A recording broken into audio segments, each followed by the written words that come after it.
could be with anyone, you're here with me. You're here with me. You could be around me. You could be with anyone, and I could be with anyone. You're here with me. You're here with me.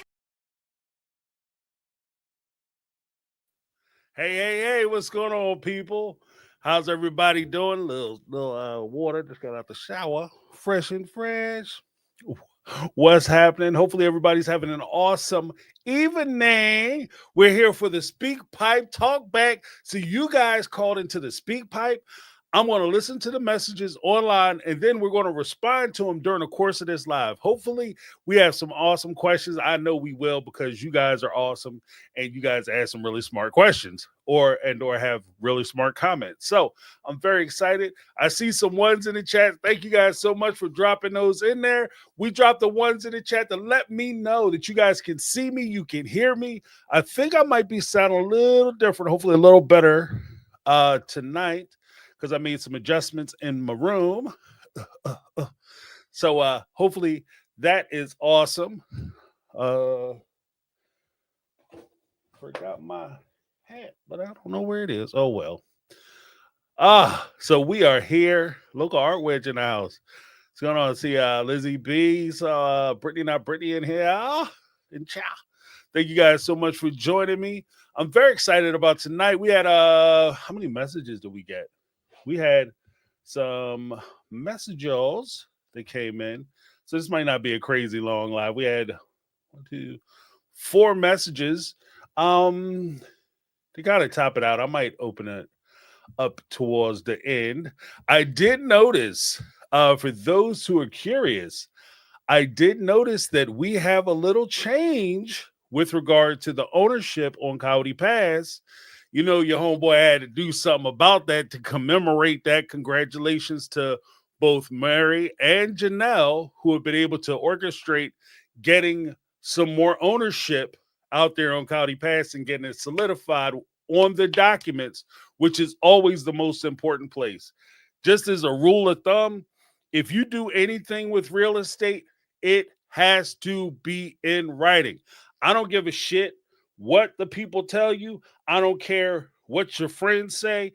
I don't care if it's your mama, your daddy, your uncle, your cousin telling you don't worry about it. We gonna be here. We just gonna go ahead and we have an agreement between us. Get it in writing. If it's not in writing, it does not exist. Okay. And they will not even talk about it. You get to court, they're not even talking about that. The one advantage I think that Cody, Robyn, Janelle, Mary, they may have, there was probably pressure not only from the fact that they have a lot of it on film, which I don't even know, to be honest with you, I don't even think that really helps. But I think what does help is the fact that the fans have been rallying behind Janelle and Mary the way they have. And if Cody and Robyn continue to screw them over with regard to that land, that could kill the show. And maybe, just maybe, TLC finally did the right thing and actually put pressure on them to move one way or another, just so they could have the storyline. Granted, and it's probably very selfish, but it is a very strong possibility that TLC did do the pressure campaign and tell them, like, guys, this is what you need to do. I also think that when push comes down to shove, guys, as a YouTube creator, I'm gonna give you guys a little bit of inside baseball. Okay, a little bit of inside baseball. We're gonna pull back the curtains a little bit. When I'm creating videos, and I do everything soup to nut. So shoot the videos, the editing, the thumbnails, all that stuff, like the descriptions, everything. The big help I get, especially during the chat, is actually from the Mega Mods, Lizzie B, Brittany, not Brittany, Caramel Cuties. They really, really help me out, because I can't tell you guys how much this is going on. But when you're doing the thumbnails, as a for instance, and you want to pull pictures, I can honestly tell you, and this is just my experience, I can honestly tell you that there is an inordinate amount of actual photography grade, like photographer grade, professional level grade headshots done for Cody and Robyn. Compared to the other three wives, the OG3, they have very few actual headshot level photographs. And so the reason I bring that up is because I think, and I've held this position. This isn't really a whole lot of new ground. I'm just merely excavating the ground I've already laid, seeds I've already planted. I think that Cody and Robyn have always, let me say that one more again for the people in the back pews. I think Cody and Robyn have always tried to sell the Sister Wives show as their show. When Cody talks about I paid, this is my money, I don't think it's just a matter of he's looking at it from a perspective of I made this money and because I'm the husband, I deserve this money. I really think, I really suspect that he believes that he and Robyn are the stars of the show. And so therefore they deserve to have a lion's share of whatever comes in from said show. And the reason why I think that they've done like the headshots and all that, even guys, we'll even take another step just before I get into it. We take another step. The picture that Christine is talking about, the what does she call it? The engagement picture that had her like, oh, I think a little more was going on up in town. I think they was actually doing some things. They was kicking their heels up in the back of that Lexus. And by they, I mean Robyn, maybe. But I pegged that one. Some people will get it, some people won't. Watch Deadpool. Um what I'm saying is that picture seemed a little strange. That wasn't, I don't think that was a the way that picture was shot. I don't think that was an iPhone picture, y'all. I think that was a photographer picture. And isn't it strange that Cody and Robyn spend so much money on photographers and having professional pictures done? You know who does that? A little more inside baseball. You know who does that? Models, actors, comedians, entertainers. They always have like headshots, current headshots running around. That's how you get work. And if you are a reality TV star and you're trying to branch out to get additional shows, you would have to have headshots in order to secure those shows. And so I've always thought that it was interesting that throughout the years, I can find headshots for each one of the seasons with Robyn and Cody. It's very difficult. And let me say this one more again. It's very difficult to find a professional grade picture of the Sister Wives. Especially the only real professional grade pictures I see of the other three women are usually when it was connected to some promotion that all the wives and everybody was involved with. All five of them were involved with. Like, for instance, there's the professional pictures that were done for Sister Wives Closet. There were the professional pictures that were done for, Sister Wives Closet. Janelle actually has a really cool picture that I used on my new video that I'll be releasing tomorrow. The video I'm talking about tomorrow is going to discuss Mary. And this is actually the first time I've seen Mary in a long time have a professional picture outside of Sister Wives Closet. It's going to feature a discussion of Mary, Janelle, and Cody Pass. Now, everybody's releasing Cody Pass videos, but I got to do something a little different. So my video is actually going to focus on why Cody Pass was so important to them. And more importantly, why it was important for them to have this issue resolved so that they can move on and find their freedom. So that video will be dropping tomorrow. But thank you, Wendy's front. Y'all appreciate it. But I think that Cody and Robyn have been trying to push the idea or notion that they should have their own show the entire time. This show was actually set up, in my opinion. If you look at how this show was originally produced, this show was set up so that Cody and Robyn's love affair would be in the forefront of the plot or storyline of the show. And the other three wives, their jealousy, deceit, and resistance of Robyn was supposed to be the antagonist of the show. Not necessarily the three wives, but their behaviors and their attitudes towards Robyn and Cody and Robyn entering into the relationship. This is also part of the reason why, if you listen to what Robyn says now, when she always comes back and complains about how the wives were always against her and how they never accepted her kids and how she was never accepted, and no matter how much she tried to join the family, victim, victim, victim, victim, victim. The reason why I think that she pushes that narrative so hard isn't just because she likes to be the victim. I think that's part of her personality too. But I do think that that personality misinterpretation or defect was reinforced by the production team, the early production team that told them that this is what the story was going to be about. Now, when I say all that, I say this. The reason why the story did not go down that way was because of you. You changed the storyline. You changed the trajectory of how this story was going to be told because the fans identified more with the OG3 than they ever did with Robyn.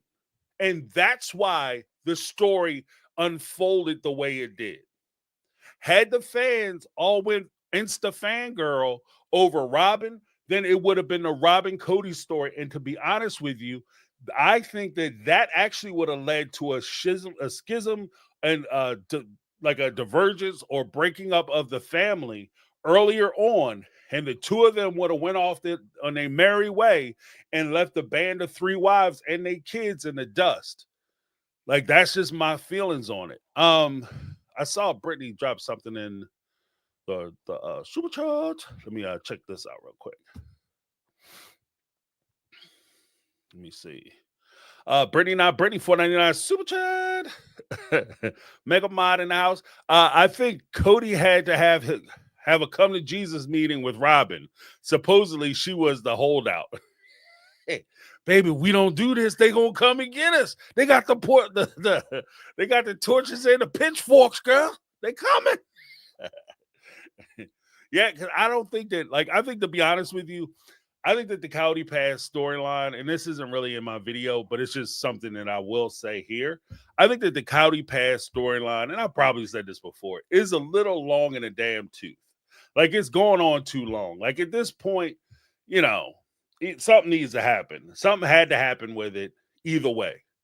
Either you're going to fight for it legally, you're going to pull up and drop some wood off, knuckle up, or, somebody's getting cussed out. Something has to happen with it, or you're going to let it go. Like, something has to happen with it because it was at a point where it was just kept coming up and kept coming up and kept coming up. And you guys kept talking about it. I'm tired of talking about it. I'm tired of watching them get away with it.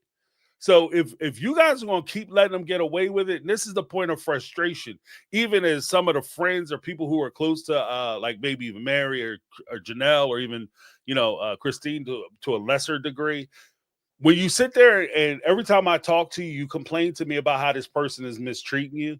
And I say, like, oh, that's terrible that he treated you like that. He did blah, blah, blah. And he took how much money from you and you couldn't feed your kids. And what did he do? And then you ought to leave his ass and get your money. Yeah, I ought to go see an attorney. And you guys have that conversation not once, not twice, but I'm talking about for years, because that's what it's been. It's been years now.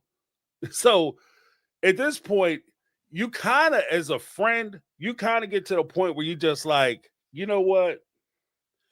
You're never going to go get this money. And it's not that I'm tired of hearing about it, but I'm tired of being frustrated about it. Because apparently I'm way more pissed off about this than you are. Because I'm like, what the hell? We need to go see an attorney. I don't want to make him angry. I'm not trying to disrupt the family. Then why do you keep telling me? It reminds me of a scene from a movie with Denzel Washington called The Devil in a Blue Dress. And Denzel, it was Don Cheadle was in it. And Don Cheadle played this cat named Mouse. And Don Cheadle and Denzel Washington had a friend, and their friend's girlfriend, like fiance really, was unalived, and part of the mystery of the movie, it's like a noir mystery movie. Part of the mystery was finding out who actually did it to this woman. And they found out it was their friend Joppy. Joppy in the back seat with Denzel fighting and stuff. He said, and he's like, "You killed so-so." And then Mouse tried to, "Oh, you did what?" He trying to plug him. Pack out. He pulled a Roscoe. And they pull over, and then Denzel tell Mouse, "Don't do nothing to him. Tie him up over there. I'm going to go get the girl. I'm going to save this other woman." He leave. They have a big ruckus thing. They come back. He said, "All right, where Joppy at?"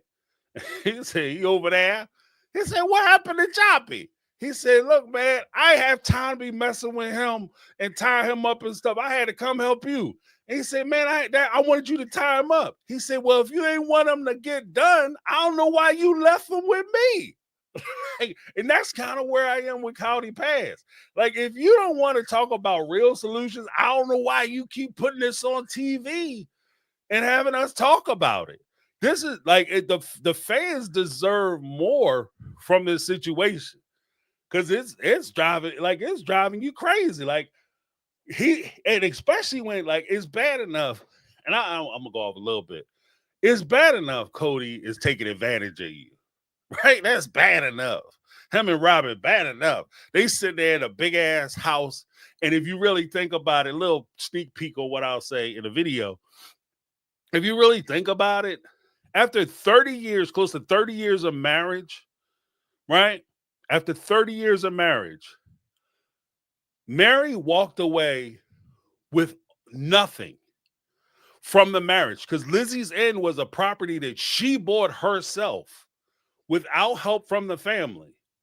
And that's a whole nother story, right? She didn't have anything. She sold her house. And instead of her putting that money on Lizzie's Inn, which she should have done so she could pay Lizzie's Inn off, because she sold the house, you pay the house off and be done with that loan. She took her money and just sat it in a bank account. Same thing with Janelle. She had a house. She sold her house, sat that money in a bank account. And the only thing they had to show for that shit was Cody Pass. And the whole time, like, it's bad enough they did them like that, right? Robyn and Cody did them like that. But then you had them saying slick shit. Who you talking to? "Oh, I don't know what Janelle and them was doing, but I know how to budget my money." You know how to steal some money. Okay, stealing and budgeting are two totally different damn skill sets, babe. That's two totally different things. I don't know what you're talking about. "Oh, I budget my money." Yeah, when you budget it, what you do is you take your money and you do all the fun shit you want to do, and you take my money and pay your bills. That's not budgeting, okay? And for me to walk out of that situation, I'm putting myself in a situation. For me to walk away from that situation with goose egg, oh no, nope. No, we're not doing that. One of the things we're not going to do, we're not doing that, okay? We're not doing that. This is catch a case kind of shit. Like, I don't know what you're trying to do up in here. Like, this is insane. There's no way I wouldn't have been talking to an attorney. We would have been years ago. This situation would have been resolved years ago. Okay. But thank you, Brittany, not Brittany. Let me give you a little something. And then we can get into these. You know what I hate? I hate the hold on a second. I hate the fact that I'll be on doing something and all of a sudden everybody start calling. Hope that wasn't important. Let me leave you. Here you go, Brittany, not Brittany.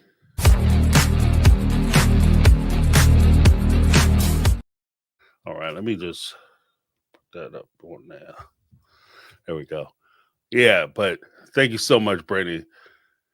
Yeah, 100%. I'm sure he had to talk to I'm sure that Cody had to talk to Robyn about it, though, convince her. Because there's a lot to it, and I'm going to get into it in the video. There's a lot to it. You know, because there is a sense of power in that. And there's also the separation of property when you are a person who is used to having a lot of the property. All of a sudden, you know, when they're getting the property together, it's, oh, we do this all together. But as soon as it's time for them to separate the property out, then all of a sudden it's, oh, well, I paid for everything. We wasn't counting everything. Remember, we was pooling our money. So I don't know. Like my favorite part is they put money down on Cody Pass first. That's when they supposedly moved out to Arizona. If you remember, Christine ran out, bought her house right off the rip. Mary, Robyn, and Janelle were all renting houses. And they had already paid money on Cody Pass. And then when Robyn, fast forward, Robyn puts down the deposit on her house to buy her house, which was money borrowed from Janelle and Mary. When that was done, it was, oh, we were all working together. But then somehow, some way, when it was time to talk about Cody Pass, which was purchased before the house was purchased for Robyn and Cody, the McMansion was purchased for Robyn and Cody, then all of a sudden it's, oh, we had, by then we had already separated our money. How are we separating our money if we had helped you buy we bought Cody Pass, which means we were all working together. Then we helped you buy your house when we were all working together. But when we look back at Cody Pass, we had already separated. That don't make no sense. And that's part of, like, that's, I don't know how they doing this. And this is what makes the whole situation frustrating, because when you do that, back in the day, they had a saying called, you playing in my face. You are playing in my face. If you tell me something like that, it doesn't make any damn sense, because I have a calendar and it doesn't make sense. I've been following the show. I watch the show. I see the show. I remember when y'all was standing out there on Cody Pass trying to figure out how to divide it up. And then Robyn was pissed off because she didn't get all the land she wanted in the places she wanted. So she basically forced them to put the land all back together so they could divide it again later. I remember when they did that. And then she stormed off talking about she had to go find a rental property because she just got, what happened was she just got finished yelling at Mary about how she's throwing a temper tantrum. And Mary went to say something. She's like, let me finish what I'm going to say, Mary. Shut the fuck up. Let me finish what I'm going to say. And Mary went to, okay, you go ahead. She let her finish. And as soon as Mary went to go talking, she said, well, I don't feel like hearing it right now. I can't deal with it. I need to go find a place. And she walked off. Then she drove her happy ass off. Robyn drove her happy ass off. Mary, she had to find a place to stay too, another rental. So she drove off after Robyn, and then Robyn turned right around and came back with Mary gone to play the victim. Like that type of stuff. That's what I'm talking about, playing in people's faces. Like, you were still trying to figure out your rentals when you were standing on Cody Pass. There's some other stuff that I want to talk about. What's going on, Caramel Cuties in the house? What's going on? Yeah, so I mean, it's just a lot of that kind of stuff. So yeah, but I'm gonna get into the ins and outs of what I think about the Cody Pass exchange. A little different from what most people are presented, granted, but it should be interesting. I want to show you guys, before we get into the phone calls, let me show you guys there it is. I want to show you guys the thumbnail so you know what to look for tomorrow. And you can just click on it when you see it. Holla at your boy. Stolen money. Yeah, that's it. Here you go. I gotta let it load because the system is not cooperating. Here's what the thumbnail looks like. But how? Oh, let me pull that down real quick. Oh, I'll pull the banners down. Jeez. That's what the thumbnail looks like. So, and like I said, pretty beautiful pictures, like from Mary and Janelle. Those are awesome pictures. But I just noticed that they didn't have a whole lot of, like, if you go through and do a search, like a Google search, you'll see that they don't have a whole lot of pictures available. But Robyn and Cody, pictures everywhere. Yeah, but let's take a gander to some of these phone calls. If you guys want, you guys are more than welcome. If you want to call in now and drop a speak pipe, I can see if I can load it up. Maybe just make sure I got it. Yeah. So I'll put it over here. Oh, I never did hook up my other Joni Joan. Problems. All right. Yeah, so we're gonna listen to some speak pipe. And then we're gonna get into it. Get into some of these responses. All right. Here we go. Let's see. First call, we had Ann. Let's hear what Ann has to say. Hi, James. This is Anne again. I actually like this because I don't get a chance to watch the live all the times. So it's always good to, I like this idea of recording the message and sending it to you. But your question, would the ladies have stayed if Robyn did not come into the picture? I think eventually Christine would have left because I feel like her and Cody still would have had issues and she would not have tolerated that after a while. It may have been when Truly was much older, so she may have stayed longer than she did this time.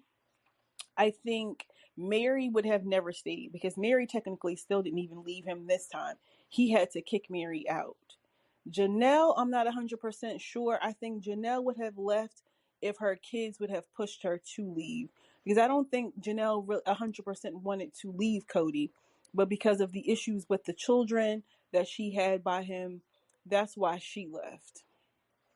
But I do have another question. In regards to Robyn taking out extra loans on the house in Vegas and the house in Flagstaff, I'm curious as to why she keeps taking all these extra loans out on homes when she was able to also access the family funds as well. So, what is she doing with all of this money besides Dayton's accident? Hi, James. This is Oh, had a little loopy loop on that. Take that off. All right, guys. First question. That's a good question. As far as like the separation in a relationship goes, I agree that I can see Christine. Well, first and foremost, let's lay the foundation. If Robyn had not entered into the family, most likely Robyn wouldn't have entered into the family if they wouldn't have gotten the show. Had they not received the show, okay, then they would have been in Utah and they would have been living in the Lehigh house. It would have been a lot more difficult for the ladies to actually find their way out of this situation if they were in the Lehigh house and they didn't have a residual income, they didn't have property in their name. So they essentially would be walking out, with the clothes on their backs for the most part. And I think that in and of itself, that kind of financial captivity is present in a lot of not just their relationship, but I think it's in a lot of abusive relationships where people are controlled because if you leave, like who's trying to leave and be like homeless? You know what I mean? Like it's a hard thing to do, like to pack a bag and then walk out with nothing, especially when you have children and you have children to provide for. So there's always that concern, you know? So I think that already would have created a hindrance for them to leave. I think that there's also another hindrance because of social pressures or societal pressures, like in their community. Cody would have received a tremendous amount of support in keeping his wives in line. So it wouldn't have been an issue where, oh, well, Cody's not really paying attention to me. Cody's not doing the things he needs to do for me and my kids. He's not really there. You have guys in this community, from what I understand, you have guys in this community who have very little, if anything, to do with their children. And so it's not really it's not an outlier that Cody doesn't have anything to do with his kids. If anything, he might be one of the guys who, as crazy as it is, when they say that Cody was like super involved, he's just more involved than most of the people that they grew up around or most of the people they lived around. So it's not that Cody was like crazy involved with his kids. It's just that he was way more involved with his kids than the neighbors. So I think that plays a role in it. As far as like the way we saw it unfurl on the TV, I agree with the Ann's assessment that it would be difficult for Christine to leave, and she might have held on a little longer with Truly being as young as she is, and especially needing Cody and her wanting to be able to be home with Truly. I think that would have created a kind of a trap or a snare to hold Christine in place a little more.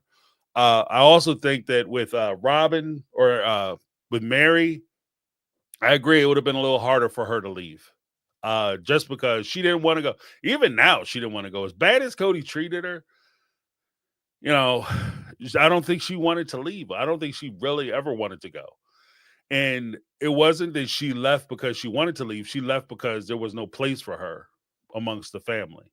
And even if you watch it, like one of the more heartbreaking things in watching Mary's story is that part of me thinks that from the catfish to like the catfish, if the guy was real, would Mary have left? I think she would have left. She was planning to leave. But at the same time, I think that it was a call for help. I think it was a call for Cody to pay attention to her, for her to feel attractive, sexy, for her to feel wanted. And that was a void that was being filled by another person. But if Cody were to come back and start giving her that time, attention, and affection that she was so sorely missing, I think she would have stayed, even in the if the catfish was real. With regard to later on, imagine how hard it was for Mary, because Mary was sitting there the entire time listening to Cody bitch and complain relentlessly about how terrible it was that Christine was leaving. Oh my gosh, I can't believe she's going. Oh my goodness, what are we going to do? And all that. It was relentless, right? And that makes you feel a certain kind of way. Mary even said it. Like, Christine doesn't want to be here. Janelle doesn't want to be here. I want to be here. And you're still crying and complaining about how the two of them left and they're not loyal. I am showing you every piece of loyalty. I'm showing you that I want to be here and involved, and you don't want me. And that will mess your head up even worse. Like, I think that'll put your brain in a blender, because everybody, when you're in this type of relationship, everybody likes to pretend like everybody else is the same. The truth of the matter is everybody's not the same. Everybody's not equal. And so with Cody saying what he's saying and treating them the way he's treating them, he's demonstrating that, to Mary at least, that Christine had more value to me than you did. Janelle had more value to me than you did. And even when she comes to him and says, well, I'm thinking about going back to Utah, Parawan, or as I like to say, Padawan, like Star Wars fans, moving back to Parawan. And Cody looks her in the face and says, okay, I'll help you pack your stuff. That's not what he was supposed to say. He was supposed to say, no, where are you going? Oh, no, don't leave. Stay. What am I doing? You're actually going? Like that's the response I think she was looking for, and a response she wanted. When he was telling her, remember when he came to the house and he was out there fake ass crying, talk about, it's the end of an era. I'm leaving you now. I got to go. Like, he's doing his best Adam Sandler from not Adam Sandler, what you call it, from Tropic Thunder. He's doing his best interpretation of him.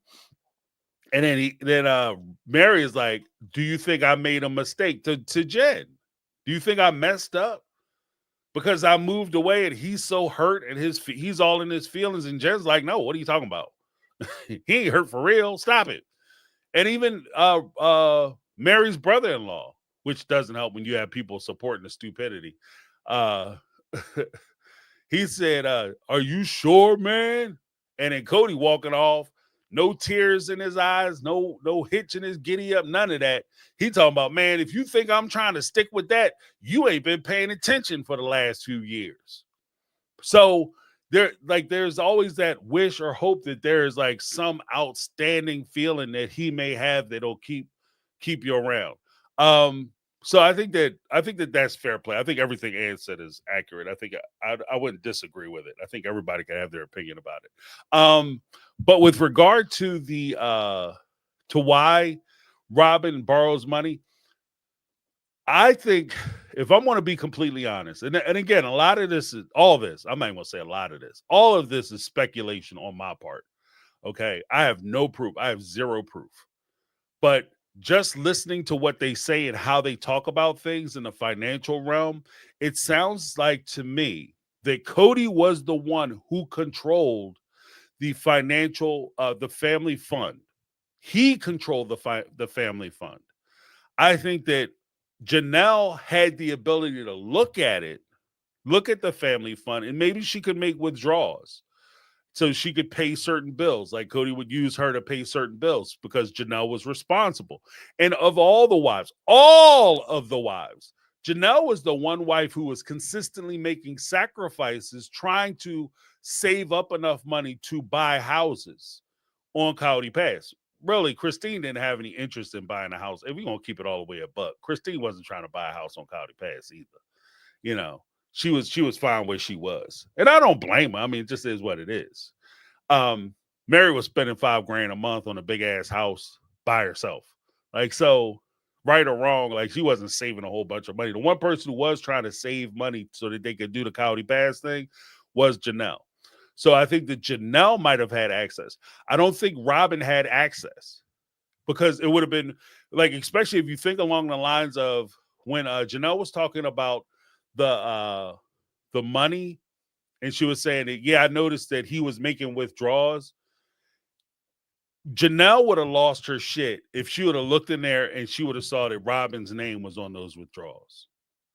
I think Janelle would have hit the damn ceiling. I think Janelle, forget hitting the ceiling. I think Janelle would have straight up had a conniption.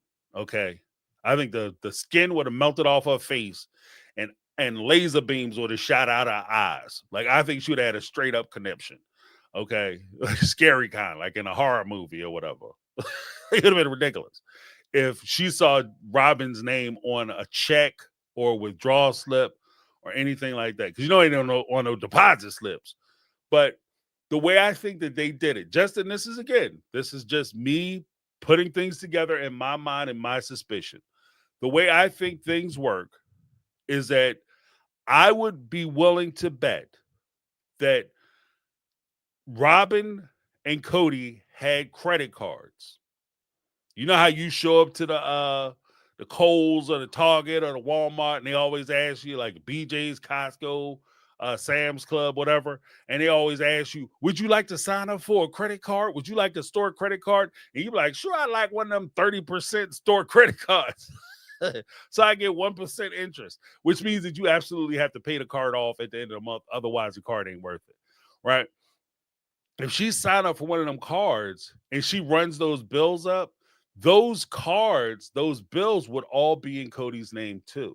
So when she runs them up, Cody would use the family fund to pay them down or pay them off. And I think that that's how she tapped into the family fund. So, like anybody who has a spending problem, I'm not just going to say that it's a shopping addiction, but I would classify, if you're spending that kind of money, it's not just a shopping addiction. You have a fucking spending problem. You're spending way too much money. Okay. If she's spending that kind of money and it's like she's to the point where the credit card debt is outpacing what you could reasonably withdraw from the family fund, then you very well may have to pull out an equity loan so that you can lower your debt. And it just because the interest rate will be lower on a home equity loan as well as HELOC loan. What else? You could get. There's a couple ways you could pull money from like houses or property, and the interest rates on all of those would be way cheaper than any, especially store credit cards. Forget about it. Forget about it. So I think that's how she was tapping into the money. But if she's got a spending problem, there's never enough money that Cody would have to be able to satiate that problem. The way that you start, like the unfortunately, if she's not speaking to somebody, getting professional help, and you do need professional help in some instances. If she's not getting that professional help she needs, the other thing that's going to stop somebody with a spending problem is the lack of finances, the lack of money. You didn't stop spending or buying shit because you had a revelation or you changed your mind. You stopped buying stuff because you don't have any money in the bank. Your credit cards are bouncing all over the place. In fact, I don't even think they do this anymore. They tell them to take the merchant to take the card and cut it the hell up. If you don't take that card and cut it up, we tired of not only are we charging them fees, but they don't pay their fees or fines. So cut that damn card up. They just wasting everybody's time. So with that being said, like I just don't really see a scenario where she would stop spending money, which would also cut. And this is where I think Cody would get himself into trouble, because just because you lose the show, especially if you got her used to spending money like that, she's not going to stop spending money because you don't have the income anymore. And I think that would cause more problems for their relationship than anything else. Let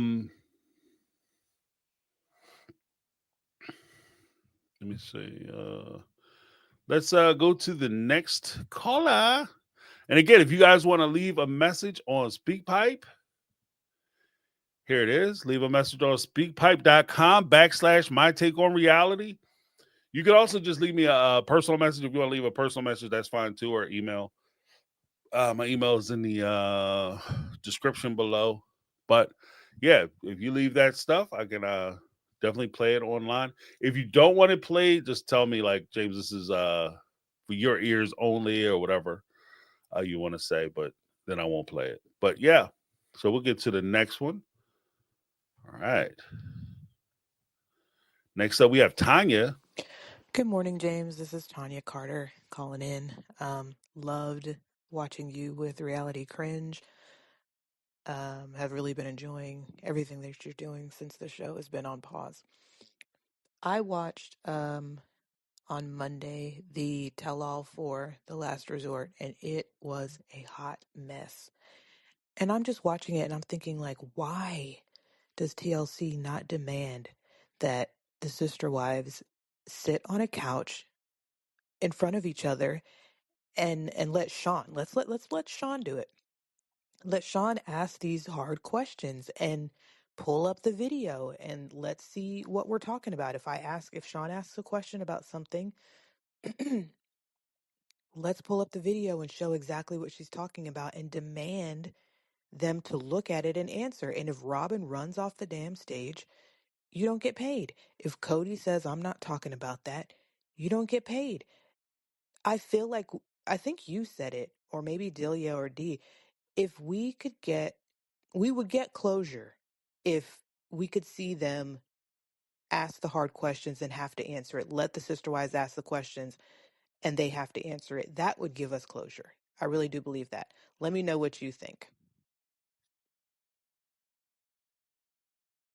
I agree. I 100% agree. I think that I'm the one that said it about the that's what we need as fan bases. I think that in order for us to get past, for them to move on to other shows, for those shows to be successful, we need to close this business out with Robyn and Cody.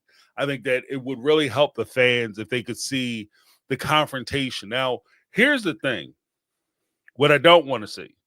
What I don't want to see is the forgetting Fukaka. I'm trying not to cuss. The freaking flip flopping Mickey Ficky uh version of them going out and them being OG3 going out offering the cloak of charity and trying to play nice and be cool and we want to be relaxed and we got look, I'm not saying you got to go out and cuss them out, but I am saying to go out and be honest. Don't let them sit on that couch and play you guys out like fools and suckers and idiots. And don't let them treat us like, because that's how I feel. Like, I feel like when the OG3 sit around, and maybe this is just me being a little sour grapes. Maybe if I think about it more, I might change my mind. But this is how I feel about it this moment. I feel like if you are sitting there and Cody and Robyn are bold-faced lying to the audience, like they're looking down the barrel of the camera and they're telling us a story about you, and you know that it's not true, and it makes you look horrible, and you know that I have your back, then I'm sitting there like, yeah, get him Christine, get him Janelle, get him Mary, and he's lying about you to me, and you sit there and let him do it, and then and what makes it worse, and this is the part that makes it so much worse, we all know he's lying. We all know he's lying, and you let him do it. I kind of see that a little bit as a betrayal. Not like, oh, okay, it overshadows what you went through and how you suffered. No, not at all.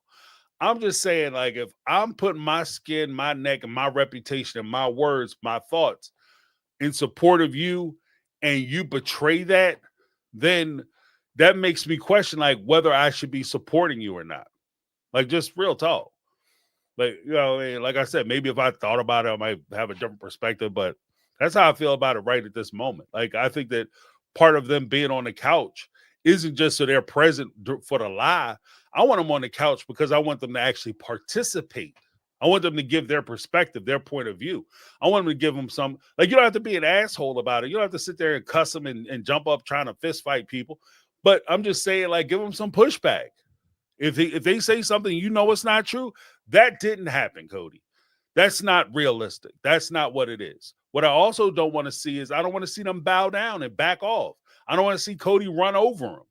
And that was also one of my concerns by having them all on the couch together.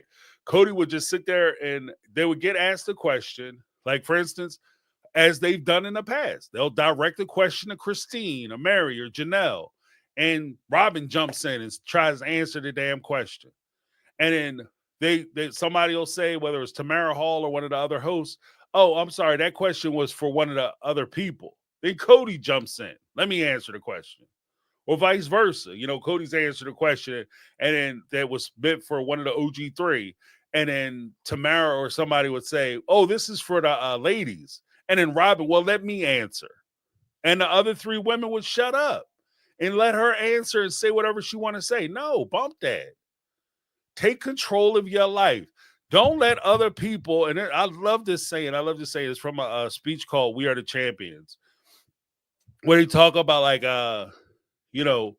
don't let other people write the history of your life. Don't let other people tell your story. Take the pen and tell your own story. You owe it to yourself to be honest about what happened to you, what you went through, how you suffered. Don't let them talk about, oh, well, yeah, the situation that happened way back when you saw Christine, Mary, or Janelle on screen breaking down, crying. Yeah, it wasn't that deep. They wasn't really that hurt. No, I want to hear from them. I want to hear what y'all have to say. And if y'all don't want to do that, if you're not up to it, then just come out and say that. I'm not up to doing it. Cody's just, I don't know. Like, I'm gonna get frustrated. Like, but it's just like, and I don't mean it this way, but it's like, at that point, I feel like you just saying that Cody's too strong. Robyn's too strong, and I can't face him. And if that's the case, you feel like you've been bullied and beat down for so long, I guess we can overlook it and have those conversations, but it just doesn't feel good. That's not a feel good moment. And so if that's why they're not doing tell-all altogether, that's another problem, So, but I think that for us to get that closure that we all want, Like, I really want to see them all on the couch. I want to see the confrontation. I want to see them sit there and have the conversation. And again, you don't have just a conversation and a discussion doesn't necessarily mean a debate. It doesn't mean an argument. You can have differences of opinion, but I just don't want to. I'm tired of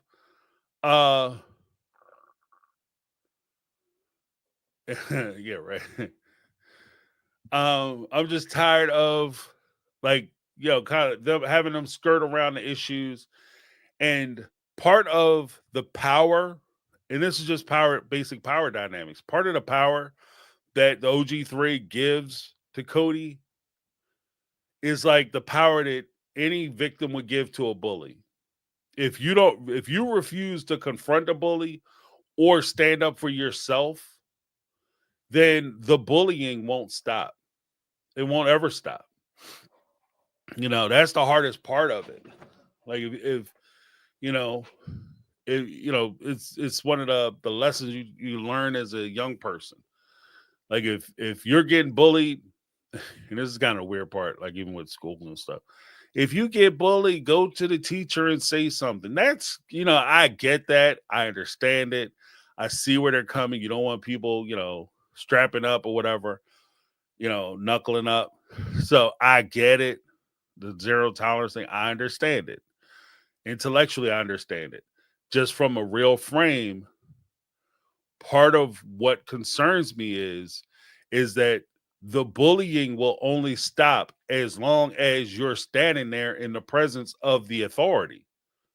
The bullying doesn't stop because all of a sudden the bully's like, oh, well, he told Mr. Johnson, and now Mr. Johnson had a 20-minute conversation with me, and I'm going to turn my back on bullying. If it was only that easy, real life applications, the bully's not going to stop bullying you until you stand up for yourself. And the sooner the better, because if the longer it goes, the more they feel entitled to doing it, and the harder it's going to be to break them up out of it without doing something crazy or extreme. And I think that the bullying that Cody and Robyn have done to the OG3 has been so long and consistent that it probably would require them to cuss their asses out one good time for them to recognize that they're not going to take it anymore, or they're more formidable, or they're standing on their own too. But the reality of it is they never will understand that as long as the wives don't start asserting themselves to this dude. And I don't just mean in public, in private. If he, like, I'm a big fan of this.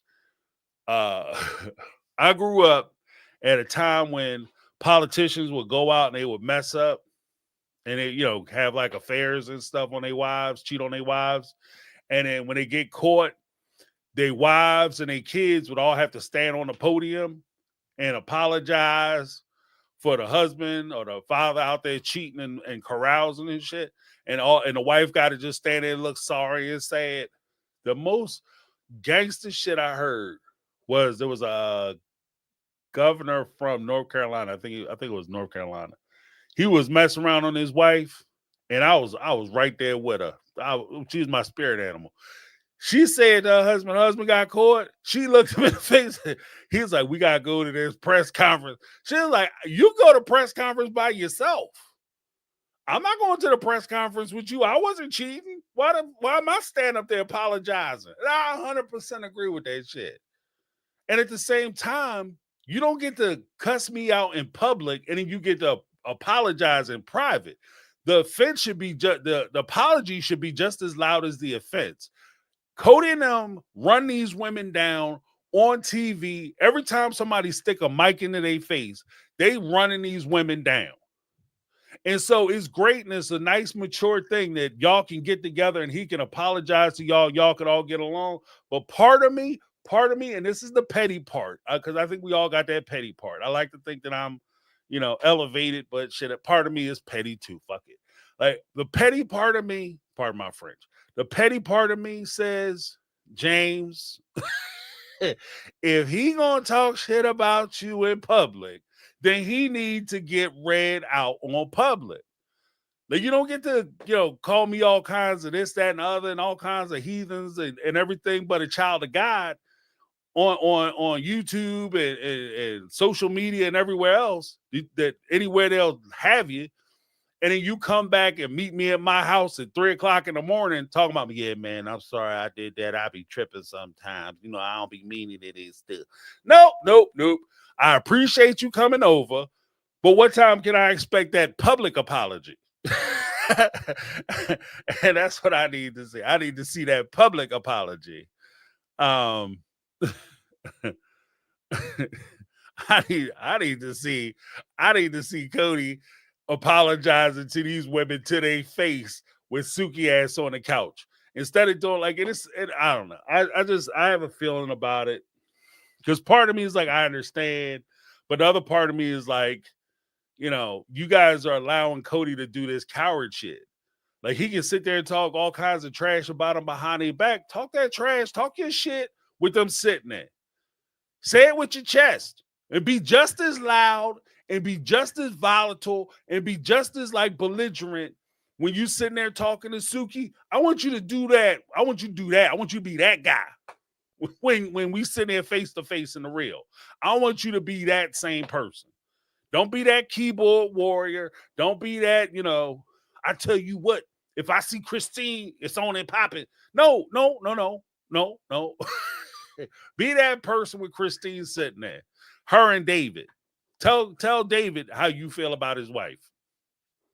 That you know, so I'm not opposed to them doing like a tell-all. And kind of like what she was saying, you know, I've had this issue before with these tell-alls, especially realizing that they need this show.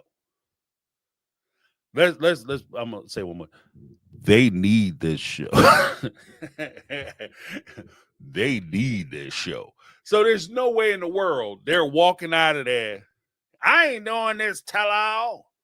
If you don't sit your ass down, then we'll start charging you. Not only would I not pay them. See, here's the secret to this. You could build this into the contract. Not only am I not going to pay you for the day, for the show, but when you have like this season, they did 20, I think they're going to round out close to 30 episodes.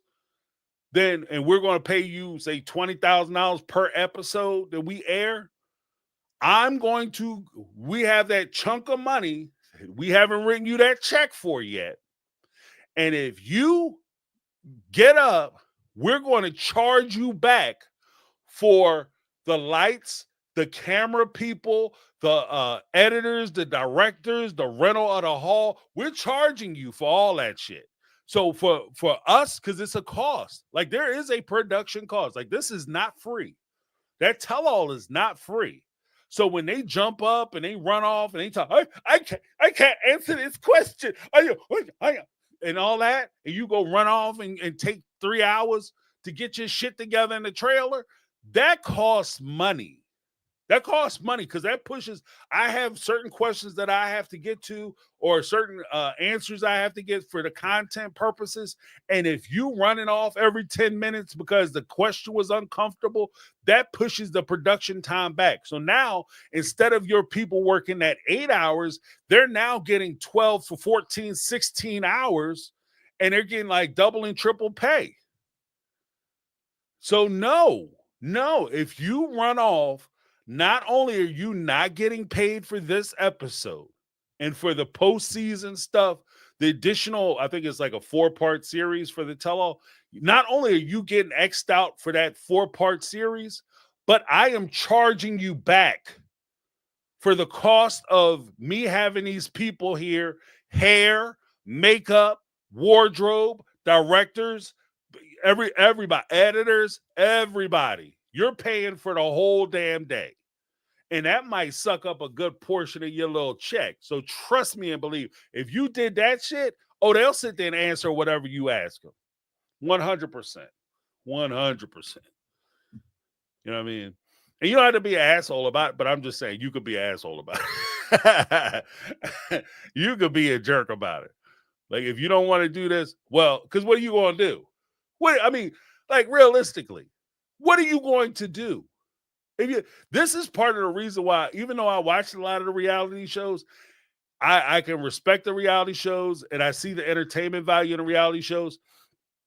But as a person who's worked in the industry, I'm telling you now, there's no way in the world I will work on a reality show. Ever, ever, ever, ever. The lack of professionalism, one, two, that you're tied to that project. Like there was a point where Dave Chappelle, he had the Chappelle show. And he wanted to, when he left the Chappelle show, if he wanted, because the Chappelle show was licensed by Comedy Central, they own his name. So if Dave Chappelle wanted to come out with another show, he can't call the show by his name. He can't call it the Chappelle show. He'll get sued. If you are on a reality show, you're not like a Tom Cruise or what is that? What is the guy's name? Henry Cavill, the guy that played Superman that last run, right? When Henry Cavill left Superman, he went on to play other characters. You know why? Because when he signed his contract with DC, the comic book company. He signed his contract to play Superman. He didn't sign his contract as Henry Cavill. I'm going to be Henry Cavill in these movies. Because had he done that, he can't be himself anymore on TV. But you're an actor, he just can't play Superman anymore. That's it. He went on to do Mission Impossible. He went on to do another video game. I'm about to call it The Hunter, but it's not it. Like the whatever. You guys probably don't even watch it anyway. But you understand what I'm saying. Like he has a prosperous career. Dude's still a millionaire. He's still making money, still making movies. Right? Robyn, Cody, they don't have the ability to just say, okay, well, bump it. I'm not going to do your show anymore. Well, I have you under contract. So if you don't do this show, you don't do shows anymore. That's it. If you don't do Sister Wives, I have you under contract for Sister Wives. If you don't do Sister Wives, you don't do reality TV anymore. So I'll see you on Tuesday for your couch interview with all the ladies. And you will be answering the questions. They could do the same thing on 90 Day Fiance, or as I like to call it, the social media storm chasers. Because that's all like 90 Day Fiance is really turning into. It's just a bunch of wannabe social media influencers who sign up to do the show, and they try to create storylines so that they can be on the show, so they can increase their internet following. The Witcher, yes. And I watched it too. But yeah, 100%. So I'm just saying, like that, they could put the hammers to their asses if TLC ever wanted to get serious, and I think that at some point they're going to have to get serious, because if they don't, it creates a problem for your production team. If you can't have people come out and you film what you need to film, ask your questions, get them in, get them out, and you could be done in 8 hours with that. Maybe 12 hours with hair, makeup, all that you have to do. You could get that shit done. It doesn't have to be 5-6 days. It don't have to be 2 weeks. It's 2 weeks because you let them keep getting their asses up and run off. And you trying to, like, at this point, like even with 90 Day Fiance, that shit's like herding cats. Because when you get one person to sit down, then somebody else want to jump up and run off. You ain't gonna be asking me no questions. They run off, or they pretend to cry. Like, you are not that upset. You weren't that upset when we filmed it. You're damn sure. Look, you know you're gonna be upset when you try to cash this check and this shit bounce. Sit your ass down. Got a little super chat from Raspberry, $10 super chat. Hello, James. Hello, Raspberry. Cody is high maintenance and TLC cast certain personalities. This is true. This is very true. If polygamous culture were off the table, could Cody land a woman like Darcy? And why or why not? Could he land a woman Wait, hold on, let's see. If polygamous culture was off the table, could Cody land a woman like Darcy? If Cody it's a two-part question. For those who aren't familiar, Darcy and Stacy are twins from the 90 Day Fiance franchise.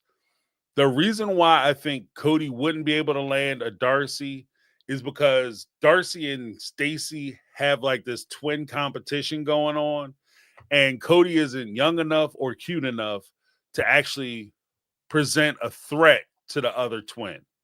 So they try to, like, the two of them, Darcy and Stacy, habitually try to make each other jealous. And because of that fact, they wouldn't pick Cody because Cody's too old. He's not handsome enough. And I'm not saying that Cody's an ugly man, but he's just not handsome enough. And he is definitely not rich enough. He's broke as fuck. He's brokety broke. So I don't think that he can land them. And that, the fact that I don't think Cody could increase their social media presence, which is also very important to them. So could Cody do it? No. that's with polygamy on and off the table. Actually, I would even go as far as to say polygyny, okay, where they could actually take on extra husbands or have open end relationship where Cody would stay faithful, make money, and they get to go off and date other people. I don't think that either one of them would talk to him, because he doesn't have enough social status for that to work, if that makes sense. And those who are familiar will know what I'm talking about. And go look Stacey and Darcy up. You'll see what I'm talking about. And they husbands, everybody got plastic surgery. You got plastic surgery, and you got plastic surgery, and everybody got plastic surgery. They all got plastic surgery. So yeah, Cody would have to get some work done, get his face polished. All right, because they all got that shiny forehead. All right, so let me give you a little something. Thank you so much.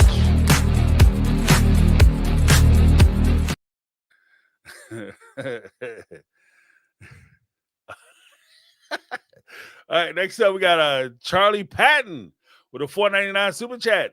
Robyn's hand would be on Cooter's mouth the whole tell-all, telling him, no, you are not in the right headspace to answer it. I agree with that. And that's a shame, isn't it? I 100% can see that. Like, oh, nope, you about to blow stuff. It'll be her covering his mouth, telling him he's not in the right headspace, telling him that, trying to defend him, half-ass defending him. And then when he does, quickly blurt something out and he says the wrong thing, Robyn will quickly turn around and tell everybody what he meant. It's like, lady, I speak English. I understand the words that are coming out of his mouth. I understand perfectly what he just said. Thank you. I don't need you to tell me what he said because I understood what he said. And what you saying he said ain't what he said. But yeah, thank you so much for the super chat. I can see that. You're not in a good headspace. Even when Mary asked him a direct question, well, what do you think your family stuff? Let me answer for you, Cody. I'll tell Mary what you think. You can't be trusted. I don't know how you do that. That would make me feel like shit. Because even if I wasn't in the right headspace and somebody said, James, you can't be trusted with telling us how you feel about it, I could respect somebody saying, James, you're going to say something you might regret because you are in the wrong headspace. I could dig that. But when you never let me talk, I would have a problem with that.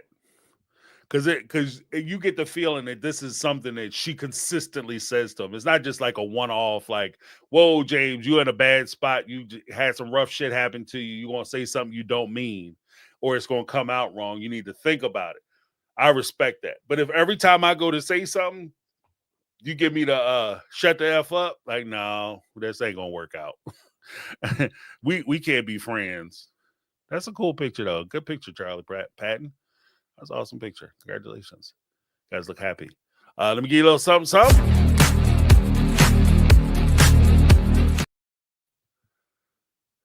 All right. And we have a local art switch. Oh, shit. That's a cool picture, too. Okay. $10 super chat. Two things. Abuse thrives in silence. Amen to that. That's 100%. Silence and secrets, baby. They need you to keep your mouth shut. And they need you to keep that secret. That's 100. I'm on that.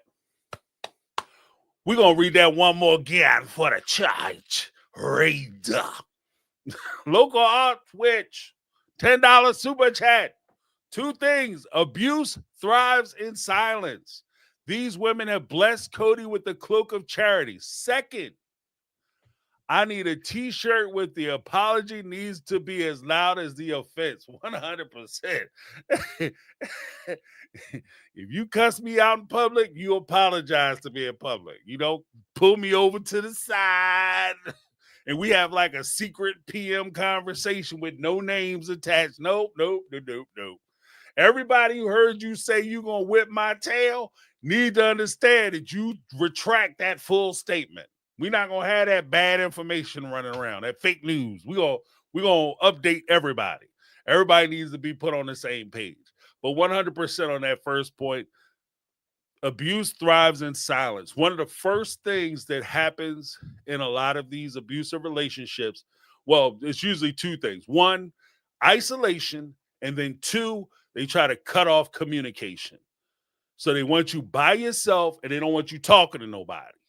And then once that happens, that's when they can really start, going to work because you don't have that balance. So hell no. Like I want them out there on the stage, front and center, saying what you got to say, how you want to say it. And I like the idea, and this is just me kind of playing with it.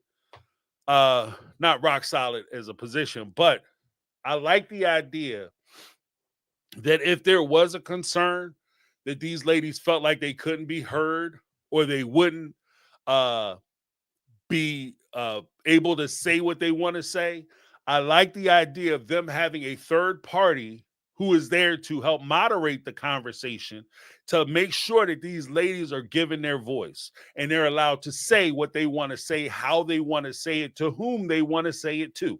So I like the idea, and I think that would be a useful tool that many of us, I don't have access to a tell-all. When I get in arguments with people, I just, I have to do it by myself. I don't have somebody come in and be like, oh, so what do you think, James? They do.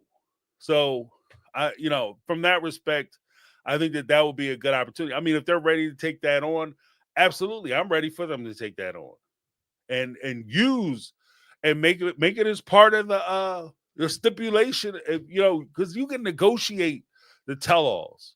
You can negotiate the tell-alls.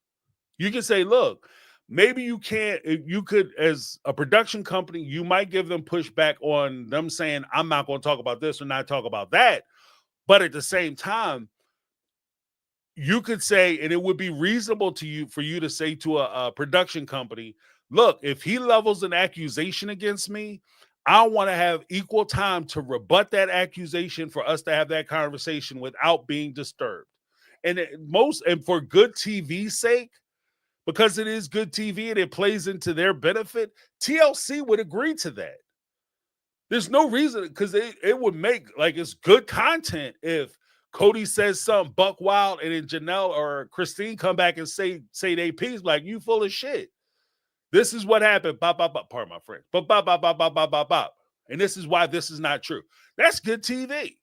So there's no reason why TLC wouldn't do that. So 100%. Again, I like that first statement. Abuse thrives in silence. 100%. Can't say that enough. That's why I'm not a big fan of secrets. And I don't like people cutting folks off. Let me get a little something.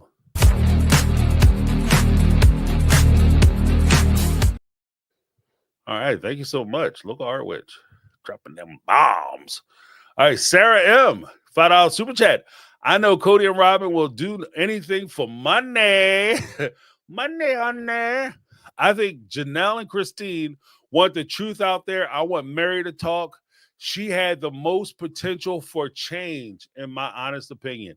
I think that Mary, I did a whole video on that the other day, talking about Mary. Mary is actually, in my opinion, is one of the most dangerous for Cody and Robyn of the OG3. I think hands down, Mary is the one that they should worry about Janelle and Christine. I'm not cutting them short. But Mary? Well, Mary? Oh, you should be worried. You should be scared about Mary. Mary should scare you. If I was Cody, I would be scared of Mary, because Mary is the one who Cody and Robyn used as a go-between for the other wives. So if Robyn wanted something, she would push Cody to do it. And if Cody felt like he needed somebody to go back and talk to the other wives, the older wives, I'm sure he would use Mary as the go-between, as the cutout. You understand what I mean? So Robyn pushes Cody to do something because she wants something. Cody then creates this, like, if you want me to love you, Mary, you do this. Very rudimentary, simple. Maybe not that simple, but you understand what I'm saying. I want you to do this. One of the long list of things you have to do in order for me to love you back, you have to do this thing. So he would send Mary in there.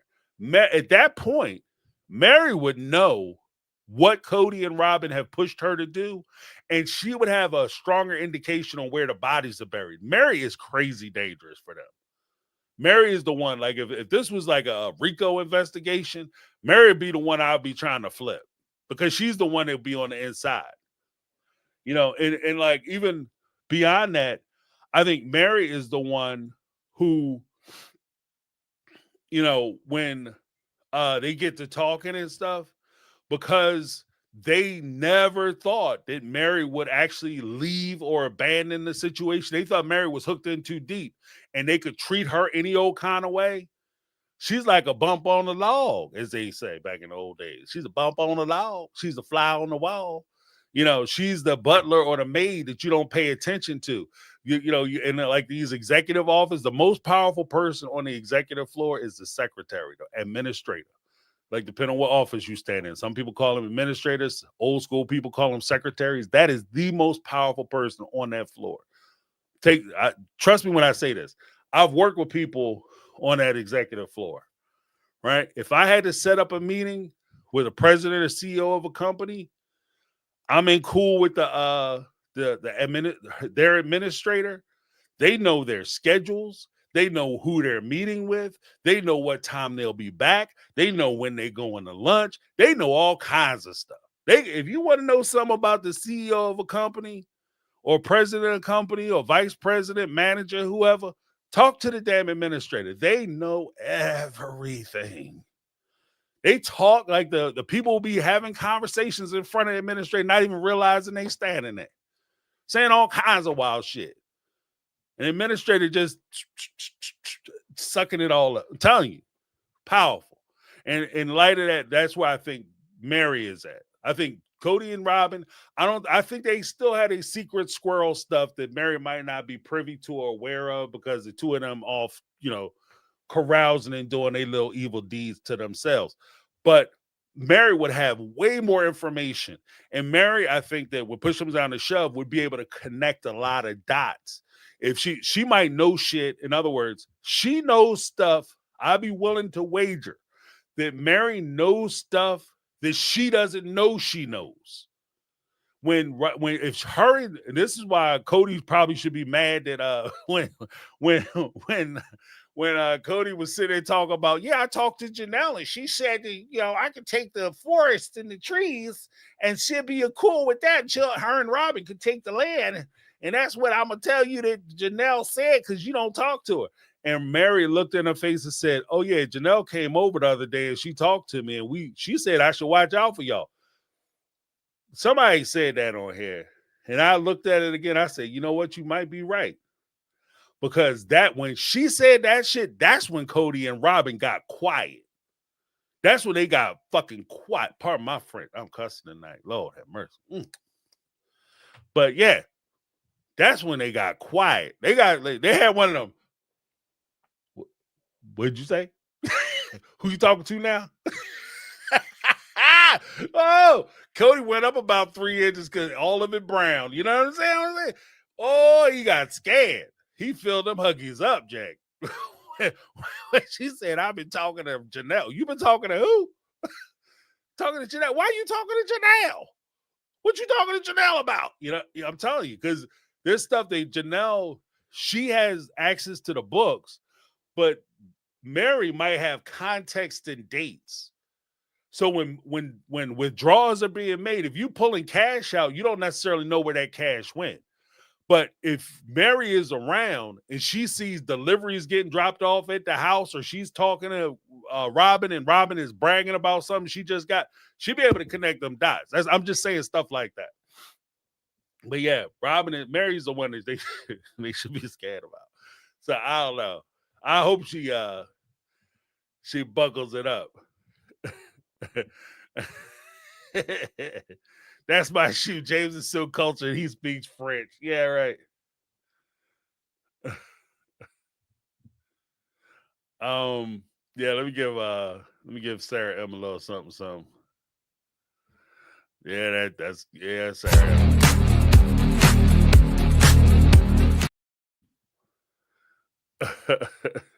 Then we have that's my shoe. $5 super chat.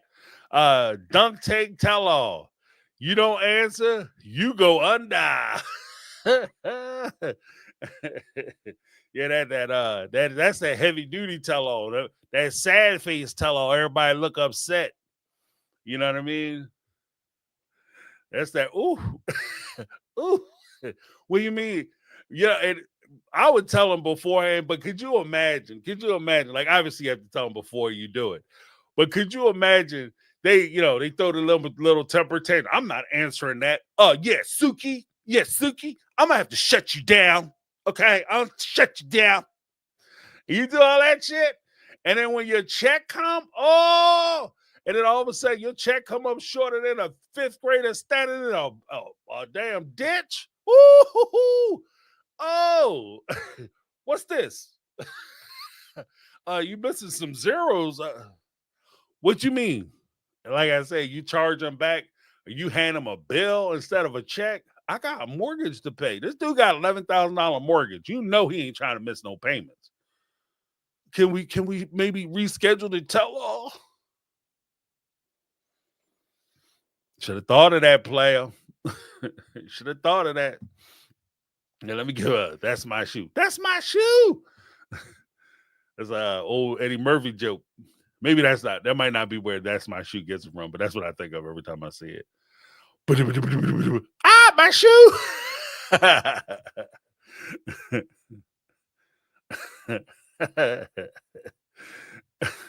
me get a little something. And then let's get to some more of these. I think we have a couple more of the speak pipes. Yeah, I saw a message. Yeah, guys, let's make sure we're being respectful in the chat. Here it is. Hi, James. This is Mary again. Hey, I just wanted to get with you, and I'm pretty sure I know where Robyn's COVID rules came from. On Married at First Sight, season 7, they did a catch-up show with all the married couples. Now, Bobby Dodd and Danielle Bergman were on season 7, so they were catching up with Bobby and Danielle. She just received a delivery of groceries, and they show her sitting on her front porch wiping off each jar and each can with a wet paper towel. And so I believe this is exactly where Robyn's rules came from. She also said Bobby has to come in the house, take off his clothes, throw them in the washer, and go and shower after going out from work. So it just seems that Robyn and Cody's COVID rules are almost identical to what Danielle was saying on air for the Married at First Sight show. And as soon as that show aired, then all of a sudden Cody and Robyn, all of a sudden now they have rules, and then all of a sudden now they're printing them up. So again, Cody took him 9 months to make that set of rules, but I think they copied Danielle, to be honest.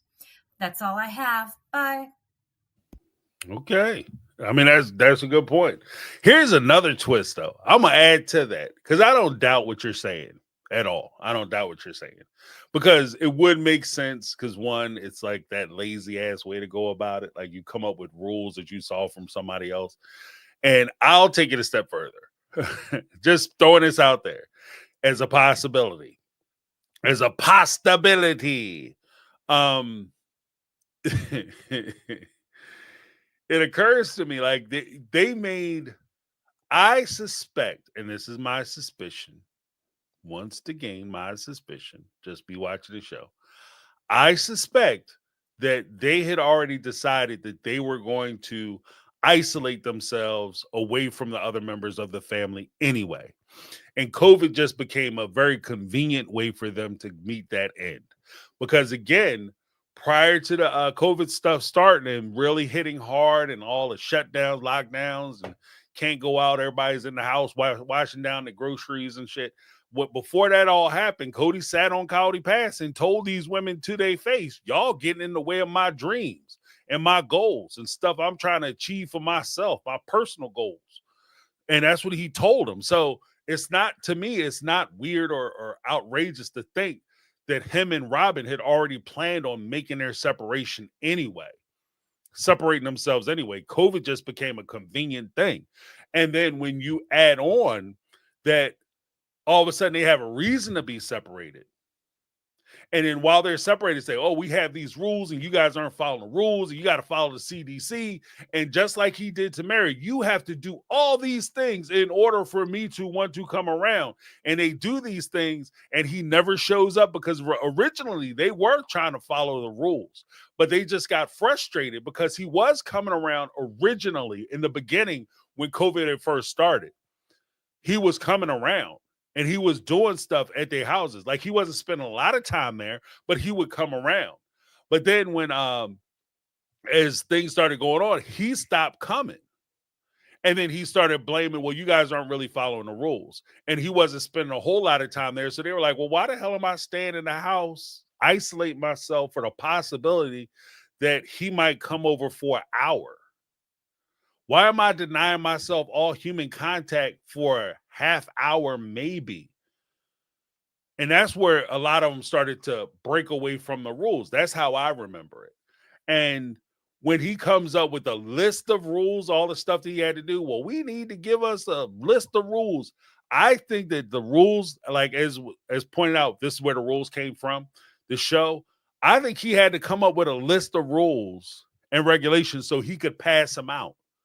And so he just cut and paste or copied those rules from something that he might have seen on TV as these are the rules that we asked that the nanny follow. Because even the rules that they say they asked the nanny to follow, that shit don't make sense because you would have to trust that the nanny is doing it. And even then, like, no disrespect, but COVID was so damn contagious that you could be doing everything perfect. Like I wasn't going anywhere. I caught COVID at least twice. And I wasn't doing shit. Like I would go to the store, I would come back home, I would do all the crazy stuff. You know what I mean? I caught that shit. So it was just everywhere. Like COVID was everywhere. So I think that they just long short of it. I think what they did was they needed some rules, and it wouldn't be out of the ordinary for me to think that they borrowed the rules from another reality show because they had to come up with something. So they just codified it from the reality show. Because if you remember, uh, one of the things Janelle said was, I've been asking you for the rules and you never gave me the rules. And Cody, that's a lie. That's a lie. That's a lie. And just because you yell it don't mean that I'm gonna change my mind or remember different. You never gave me the rules. So that tells me that the rules weren't printed out on a piece of paper. Because if he printed the rules, I'd be like, look, I remember I met with you on such and such day, and I handed you out, I passed all the papers out to everybody for them to put it up on a refrigerator. Like, because at that point, why wouldn't you give them something if you're running your little family like an organization or a business? Why wouldn't you give them rules and guidelines in the form of a printout or an email that they could print out themselves and you can hang it on a refrigerator, especially when you have households that are dealing with adult children? So, like, I do think that it would make more sense that the rules probably came from somewhere else.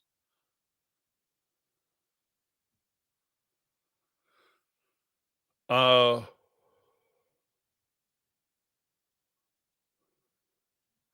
let's see. Oh, let me give you one more. those, and I think we have another super chat. We'll get to that in a moment. Oh, before we get to it, guys, if you want to send in, you want to participate on the Thursday shows, just drop it in the SpeakPipe right down here. We have speakpipe.com / my take on reality, / my take on reality. And you can leave a 90-second message. You can either leave your name or just put in anonymous, and that's fine too. But I just want to give you guys an opportunity to be able to come in, because some folks like calling in and they like doing the conversations on Sunday. Some folks don't really, that's not their cup of tea, and they prefer to do it this way. Or if you can't catch a live in person, this is a way for you to participate in the show. Because again, you don't have to necessarily be here to leave a message. So go ahead and leave a message and we'll read it and participate, and you can catch it on a replay. All right. Part of the replay crew. All right. Next up, we have Alexandra. Hey, James, it's Alexandra calling. I'm just calling regarding a question or comments you were making in one of your lives about during the supposedly courting phase of their relationship, why didn't Cody have Robyn come up for those 5-hour round trip visits instead of him doing all the traveling? Why didn't he make her do some of them? And I think I know why. Because Robyn was leading him on a merry chase. She made it known that other people were sniffing around. Whether that's true or not, I don't think so. But she had him believing that many other people were interested in her. So he felt he had to be there to stake his claim, mark his territory, however you want to put it. So that's why I think he was traveling all that time to see her and not having any requirements of her. I think she knew how to manipulate him, had him in a position of fear and scarcity, and that if he didn't shape up and do what she wanted, she would just move on to the next opportunity, even if there wasn't an opportunity there to be had. You see this in his behavior with selling property and buying property. He's very impulsive, very easily manipulated into acting out of fear and the fear of missing out. As he says himself, he has FOMO. So that's why I think he didn't require her to travel at all. I think she had him pegged from the beginning.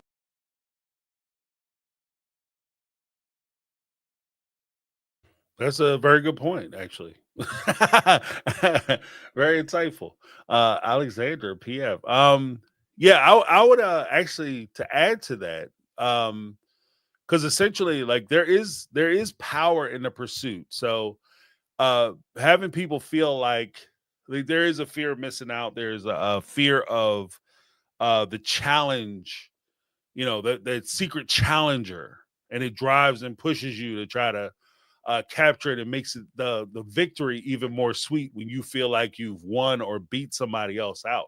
I can see that too. Like, I think that's a fair assessment.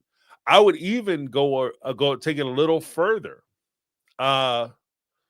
When you have somebody, like, say if you really are Cody and you believe that all these guys are coming for your sweet young thing,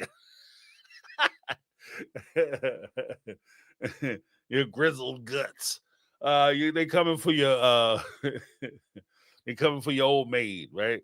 But they coming for Robbie, right? And you're looking at it as Cody, the guy who is finally getting the things that he wants, and you're finally putting this all together, and you have this woman you think is super attractive, and all these guys are chasing after her. It's important for Robyn to encourage him to come down, because she makes him feel like, if you don't do this, then I'm going to move on to one of these other guys. But then at the same time, Cody wants to come down because he wants to do the thing that Robyn wants him to do. So that gives him a further investment, and it becomes more important to him to win her hand, because he's putting time away from the family, miles on his car, gas in his car. He's just doing a lot of this inconvenience of driving 5 freaking hours to go sit in somebody's house and deal with their kids and stuff. Like, he's investing a lot. And he the secret part of the wager, or the secret cost, is that after you drive that 5 hours down, you spend the weekend with your girlfriend, then you drive 5 hours back, You know them 3 women that he left at home with them 12 kids are on his ass. They on his ass, son. Like it's a rough night. Like he's in for a rough ride, Jack. He might not get it right until like Wednesday. Get him like off his back all the time. Like, where you at? What you doing? Oh, Cody, that's what I'm talking about. You ain't never here. See, that's the problem. You always on the road. You ain't never coming through. Like, that's a lot, right? So there's a investment there. So he feels like he's winning something. And more importantly, you feel like you've put too much into it to let it go. And then faced with that, this is what I'm saying as far as like the very good point that Alexandra makes. Faced with that, you look at the contrary portion of it. If you're putting in all this time, all this investment, this is the person that you want, so you're really invested in this relationship now. It's not just enough that she knows you want her and she comes out and see you and the family, which would make sense to me, especially if she's bringing kids into the family, that all the kids get along and they get along with the other wives. That makes sense to me, but I'm not insecure. But if you're insecure, you want all the guys in the neighborhood and all the guys in the community to know who you are. You want them to know that this is your lady. You want them to know that you're coming down and this is you. Like there's no room for nobody else. She's seeing me. So that would be another reason as to why Cody would hop his happy ass in a car and drive 5 hours, because he wants her neighbors and all her people to know that she's with him. And if she's jumping in her car and all of a sudden she's there like Monday through Friday and she disappeared for the weekends, then his presence in that situation isn't felt. So in that particular situation, there's no way you can establish that their relationship is serious. So Cody might want to come down there and be out cutting the grass and walking around with his shirt off and shit, about 2 seconds off of just peeing on the lawn to mark his territory. Like he's just trying to establish himself at that point. You understand what I mean? So, I never really considered that. It was a very good point made by Alexandra. That would be a reason. Like I guess it wouldn't occur to me, because I always take the perspective of I don't do shit like that because I'm just cussing tonight, but just cussing to be cussing. But I don't do things like that because at the end of the day, I always have the feeling like if no matter what I do, if I'm with somebody and they want to cheat on me, they're gonna cheat on me. If they the only person's opinion I'm worried about in that situation, there's gonna be guys, especially if you find your lady attractive. There's probably other guys out there find your lady attractive too, or dudes who find your husband or boyfriend attractive too. You love her attractive. So the only opinion or perspective or decision maker that I'm trying to impress upon is the person that I'm in a relationship with. I don't give a shit what everybody else say. I don't care whether the dude down the street the neighbor's peeping over the fence trying to get a glimpse at her. I don't care. You know what I mean? Unless it gets creepy, then I'll go over and say something to him. But other than that, I don't care, because I know that if she decides, or if your significant other decides that they want to see somebody else, there's nothing you can do. Right? Especially when you live 5 hours away. Robyn could be banging out dudes. She could be turning dudes out all week. Okay? And you calling on the phone, yeah, babe, I'm on my way. What time you gonna be here? Well, I just left the house. So it's like 1 o'clock. I'll be there in probably about 6:30. Should be pulling in the driveway. She'll be dusting the dude off by like 5:45. You know what I mean? That dude will be out the shower by 5:55 and be passing you on the sidewalk come 6 o'clock as you turning into the driveway. Like if she want to do it, she could do it. Let's not get it twisted. So for me, that would be a dumbass reason to do it. Although I can see, especially with him sitting there talking about he gave her the big rock and how important it was for the other men at this new church to recognize that he's putting all this money in. Look, I'm gonna tell you like this. That doesn't mean a damn thing. If you're giving your woman, he could be writing her checks. He could be passing a stack of bills. He could be passing a damn yard every time she walk out the door. She'd be take that yard, that stack, that, you know what I mean? She'll take that money, go down to the dude's house and put some money on his bills. Okay? If it's like that, she'll go out and buy him, get money off you, go buy this dude a birthday present. If it's going to happen, it's going to happen. There ain't no point you worried about it. You know, if she going to do it, he going to do it. They done did it. It's done. It's done. It's done, data. There's nothing you can do about it. So for me, like, I never considered that, because I would never consider it. But 100%, that's an excellent point. Because I can totally see Cody up there bad as hell, driving down the highway going $150 in that little white sports car, wheels barely holding on the shit, shimmying like this. You know what I mean? Because he tried to get down there because he don't trust her. And that's another thing. I'm not bringing somebody. I'm not going to. That's the big point, too. There's no way in the world I would upset my family life, my stable family. I got a stable family. We know now that they were having problems. But I'm not going to bring in, like, I'm having problems, which makes it worse. I'm not going to bring another person into my unstable relationship. I wouldn't bring her into a stable relationship. Certainly wouldn't bring her into a relationship I'm fighting to keep if I can't trust you. If I can't trust you, there's no point in us doing this. And I mean that 100%. I mean that 100%. That's just a note from my book, that if I'm with somebody, if you know what I mean, like I'm of the mind, like if my wife goes out and she says, I'm going to my friend's house and I'm going to spend the night in my friend's house. Okay, see when you get back. Call me if you need something. Right? If you guys hanging out and you need somebody to ride, you call me up. She knows she could call me. If she called me up and said, I'm in my friend, we went to the bar or the club or whatever, got wasted, I don't feel comfortable driving, we want to drive back to her house, no problem. I'll come get you and drop you off. I don't care. Right? As long as you're safe. I don't care about that. Right? I don't see my wife doing it. But if she did do that, whatever, I could care less. Because at the end of the day, the only person I'm worried about is her. She's going to make the decision on what she wants to do. I don't have any control over what she decides to do. I have zero control over what she decides to do. If she want to go out and start messing with dudes, ladies, whatever, there's nothing I can do to stop her from doing it. It's not my purview because it's not my power. The only power I have in that decision is, what do I do once you make your choice?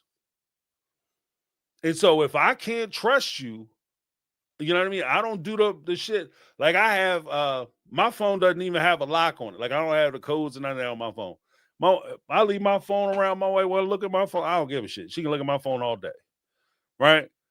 I'm not looking at her phone. I know her, like she does some stuff where she has to have a code on her phone. I know her code, but I don't go on her phone to look through like her messages and stuff. I care less. Right? Because I know that if I feel like I got to look through your messages because I feel like I can't trust you and I got to find something, then we need to start there. The conversation starts there. Why don't I trust you? What are you doing that makes me not trust you? And that's a different conversation. So, yeah, 100% ain't. Alexandra, I didn't think of that. But, yeah, I could totally see Cody driving down there trying to establish himself in that neighborhood as her fiance. And everybody better give him a wide berth because this his woman and all that. These his kids. And that also kind of pairs up and lines up with the thing why they were so pressed about the kids calling him daddy. That also makes sense. If that's what I mean, I don't even say if that's what he's doing, but that kind of lines up right there. Like the fact that, you know, that, hey, daddy, like y'all barely know my ass. You don't call me daddy. That's fine. You know what I mean? You don't have to call me daddy for me to care about you or look out for you. It's not necessary, especially when you already have a father. Hell, yeah.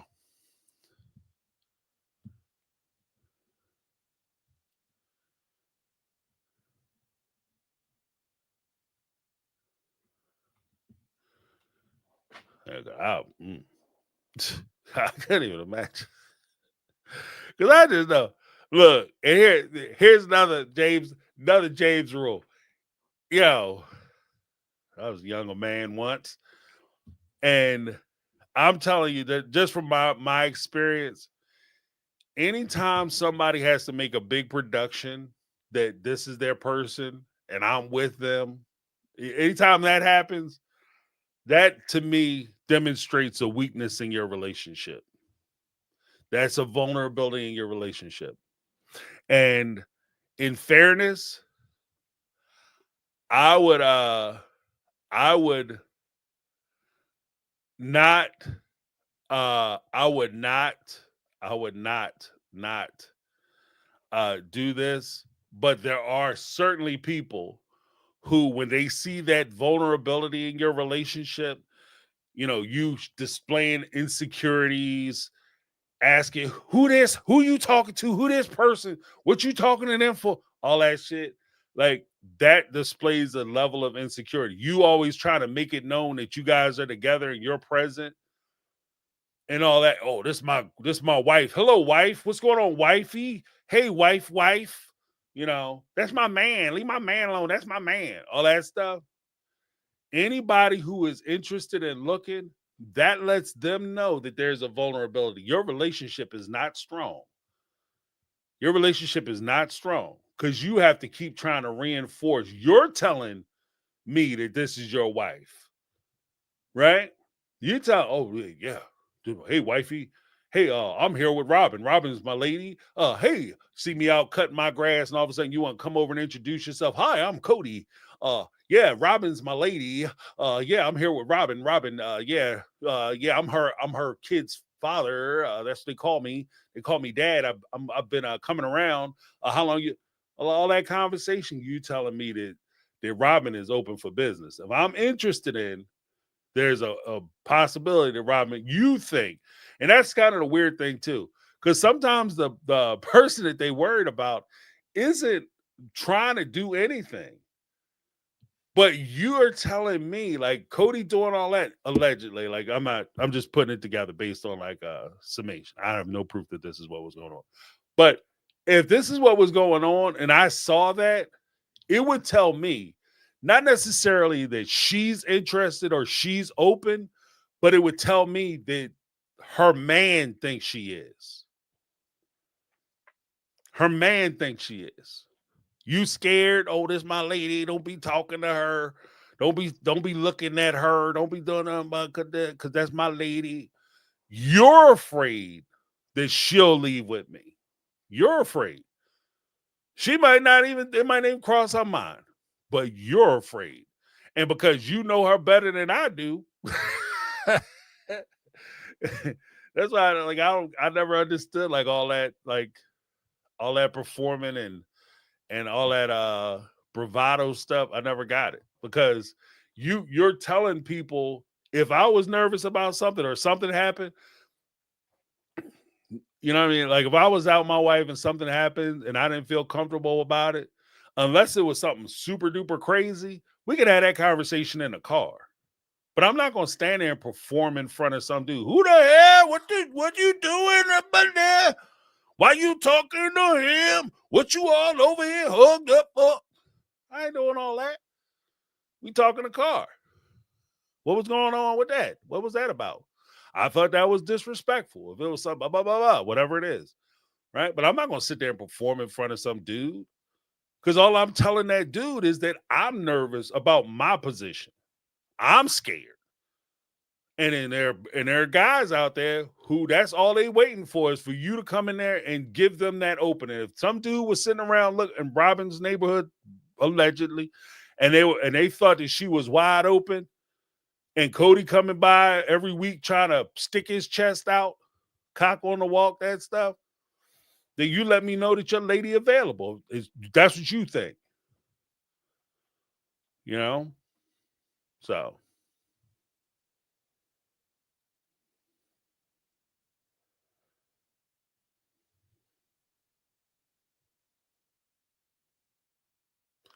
Where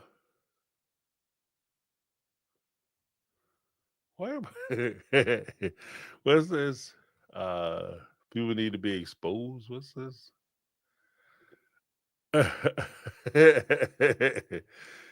uh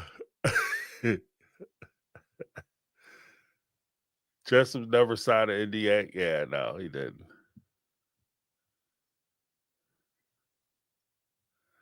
What's this? When you are secure, not even the hottest piece will turn your man's out. That's true. That's true.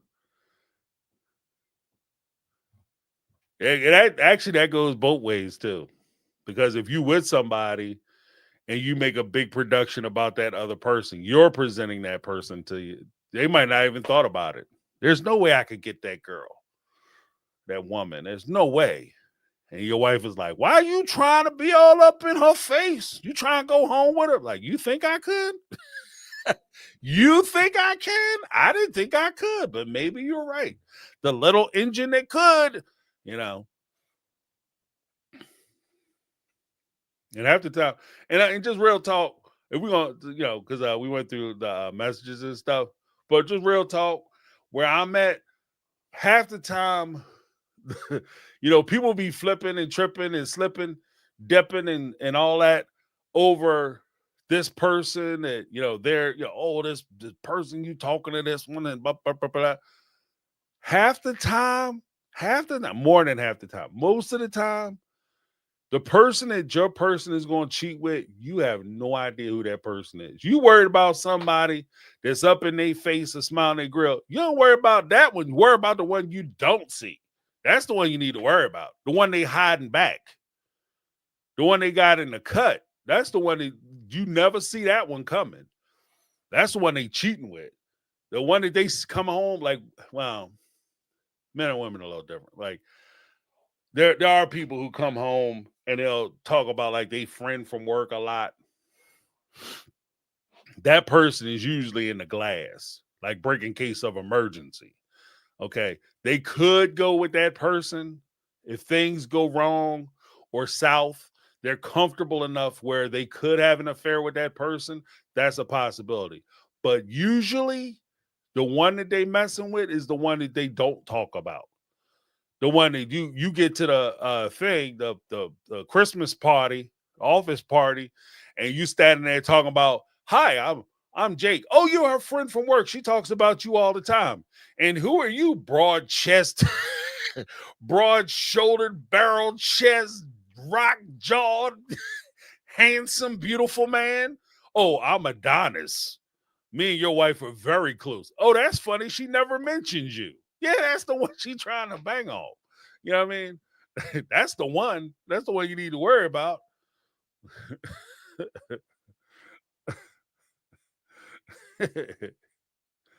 Oh man. Um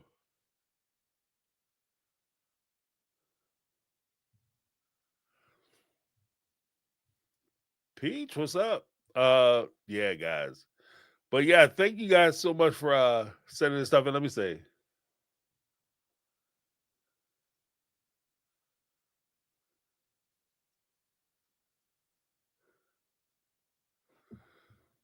What's this? You guys having like little battles up in the zone.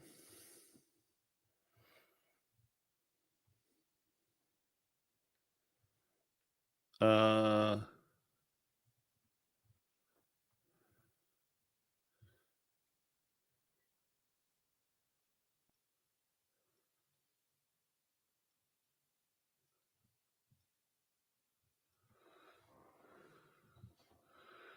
Let me see.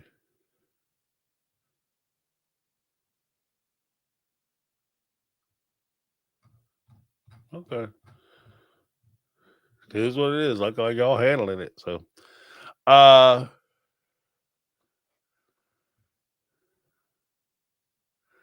okay, yeah, I see. Nah, it's fine. But I will invite you guys if you ever want to like talking in the chat is cool, it's respectful. Some folks come in. We have people who talk in the chat. We have lurkers. People just kind of come in, look around and stuff, and then they bounce out. That's cool. Um, If you guys ever want to leave a message, that's fine. If you ever want to call in and have a conversation, that's cool too. I'm trying to make this available for everybody who has a perspective or a point. If you are on, we have so many people who are on Christine and Janelle's side. We have so many people who are on Mary's side, low key, Mary fans. They ride with Mary. We don't really have any people who support Cody and Robyn. And if you are a person who supports Cody and Robyn, you are more than welcome to call in. I'm curious about your perspective. So you are more than welcome to call in. What is this? We got Brittany 499 super chat. I will say I wish the kids could speak out without worrying about the parents' financial futures. Yeah. That shouldn't be their problem. Yeah. The problem is that if the kids, like the kids that came out and said that they would speak out about stuff, but if the kids came out and said what they wanted to say, they're afraid that will be the end of the show. And that in itself, like when they say stuff like that is cryptic as hell. Like if I come out and I tell my truth is so devastating. It's so damaging that if I ever utter my truth in a room with two people in it, this whole show would come to a close. That's crazy to me. Like there's like the kids are like maybe they're doing it as kind of clickbait, so that they can create interest. But if there's any truth to that, to me that's more horrifying. And in a way, unless it's like really, really, really bad, unless it's really, really bad, that I'll give that caveat. Unless it's really, really, really bad, it's worse to tell somebody, I would tell you this, but it's so bad it would close the show down. And then you ask them, and it's something like, yeah, when I was 16, I stole a family car, wrecked it. And then they told me I couldn't go out for 2 months, or told me I couldn't go to the prom. Yeah, I can see where you might be upset that they told you can't go to the prom, but you stole a damn car. That's a felony. Yeah, you should be in trouble. Like, sorry. You know what I mean? Like, if it's something like that, then you're making it way worse by dropping us off saying it could be bad. But at the same time, like if it's that bad, like part of me thinks like, even though it would it certainly could damage like the YouTube coverage of the show for sure.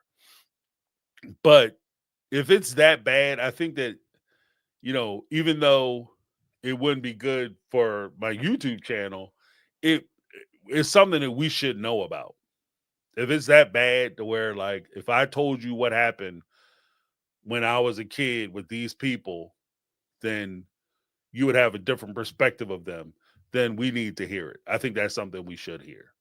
But I do think that the kids have deserve to have their voices heard, and they deserve to say what they want to say, how they want to say it. Like I remember not too long ago, I didn't do a video on it. I saw a few people did videos on it, and I respect their positions on it. But Peyton came out and he had a video where he did a cameo, and he said like, oh, I want to tell, like, basically he was like, I want to tell a racist or misogynistic joke, but I can't. And that could just be his sense of humor, right? But let's take it to the extreme. If Peyton is like this crazy, super duper racist, right? Even though he probably would be racist against me, he wouldn't like me. I still stand on the fact that he should be able to have his opinion. And if that's who he is, if that's what he's about, that's what he's about. And he should, stand on it. It is what it is. I believe in free speech. I believe that you should be able to express yourself and what you feel. And that's really the only real way that we can actually honestly have a conversation. If everybody is being honest, then we at least have a place to start. You're saying what you think. I have an opportunity to rebuff or or retort against something you say and to express my position. And then from that point, we have the possibility we can achieve some higher level of understanding, right? Or maybe we'll just both walk away. You think what you think, and I keep thinking what I think, and it is what it is. But at the same time, one of the blessings of being on the show is that you do have access to a huge platform. One of the curses of being on this show is that you have a tremendous responsibility because your negative things that might be viewed as negative that come out of your mouth could reflect poorly on your family and poorly on your family's ability to make money. And I think that that's kind of where they're combating with themselves too, because in such a rush for them to not be PC or politically correct or woke or whatever you want to call it, there may be room for them to say things which would not be socially acceptable. And that could be some of the things that kind of holds them back from actually speaking their mind too. It might not just be the Cody influence, which I'm sure is there. Like I know it's there. Cody doesn't want them talking in public. But it could also be, to some other degrees too, the family telling them like you have to shield kind of your perspective because your platform is so large. Like some people, and maybe even in their friend groups, they come out and they say something on social media, 50 people will see it. Okay. And probably 45 of them will laugh. The other 5 might not ever read it. But if it's Peyton did a cameo, and I can list off at least 5 or 6 content creators who did a reaction video on his cameo. So, if he comes out and he says something crazy, not even talking about sister wives, he just says something crazy, cray, then he's going to get roasted. Then his mom, who's trying to defend him, Christine, who may try to defend him, that's my son, don't talk about him, he's a good person, blah, blah, blah. She'll get drugged down. And so that might be why they're keeping him from kind of self-destructing themselves. Because there's also the point too where some of them are relatively young. And the funny thing about some of these folks being relatively young, they make stupid social media decisions. And I know a few adults. We have a person in my actually in my township. I said I was involved with local politics. We have a person in my township who did something recently and got worldwide acclaim on social media. Stupid as hell. But you know what I mean? Like, it's not just the kids making dumbass decisions. And this woman is like in her 50s, 50, 60, and blew a whole life up behind 2-minute TikTok video. Not even 2 minutes, like 30 seconds. So, these guys, we also have to take into, and I say that because we also have to take into account that even though the Brown family is presented as an open-minded family group of people, there is a point where when you look at it and you listen to what they say, there's a lot of them who have very extreme views of people, the world. We'll just say different folks that might not go down as smooth as the very fluffy, pretty image that we have of the sister wives situation now. But yeah.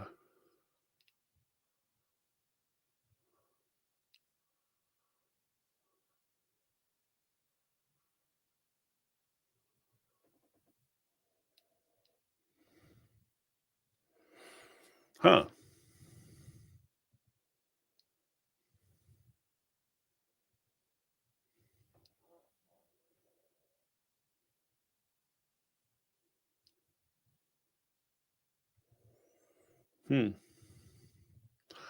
I don't know. It's a weird place. Thank you so much, Brittany, not Brittany. get ready to wrap this bad boy up. Yeah, I was just trying to get caught up on some of the messages. Massages. You want a massage? Yes, leave me a massage. Pretty, not pretty. Let me give you a little something. But I agree. I think that ultimately, I'm a big fan. Like I said, I'm a social. I enjoy free speech and free discussion. So I think that if the kids want to come out and say their piece, it's an opportunity for us to get to know the kids too. And let them stand on their own feet. Like the one thing I will say, when you're older, you understand better how the world works. And when you're young, you just feel like what's right is right. And you're going to speak the truth. And you're going to say what you're going to say because what it is. And if you can't handle the truth, then you just can't, whatever. And I can see a scenario where as an older person, as a parent, you might try to protect your kids away from saying the wrong thing because recognizing that, your opinions may be temporary because your perspective may change, but the internet is forever. So you say the wrong thing on the internet, that's forever. People are losing their jobs behind like internet posts, destroying their careers behind internet posts. Not even like stuff they said this week. Like they go back like 10, 15 years and be like, oh yeah, by the way, you said da-da-da 15 years ago. I was in a dark place. Well, you going to be in a darker place called the unemployment office, bitch, because you out of here, So nope. It could be rough. It could be rough. So I get them maybe trying to block them or protect them from saying, getting on TV and saying the wrong thing the wrong way. Or even just the stuff with Cody. I can see a parent trying to protect their kid from saying the wrong thing to the parent that they might regret later. Like some of the kids coming out talking wild about Cody and having that out there, and that's just something you can't take back. So you just try to curtail it a little bit. I can see that too. So, but all in all, I do think that I would like to hear what they have to say. If they want to come out and talk, I think TLC should pay him. Because clearly Gwendolyn, Madison, McKelty, they all want to talk. So cut them a check. Let them say what they're going to say on the show in the same way that Cody and them have an opportunity to say it on the show. And again, they get to say it loud in the room. Have them come out and say it loud in the room too in response to it. But Sarah M, $2 super chat. Thank you for being a member too. Got some members. Thank you for saying it out loud, James. We love you all. Love you back. Thank you, Sarah. Appreciate you. Get a little something, Sarah. That's awesome.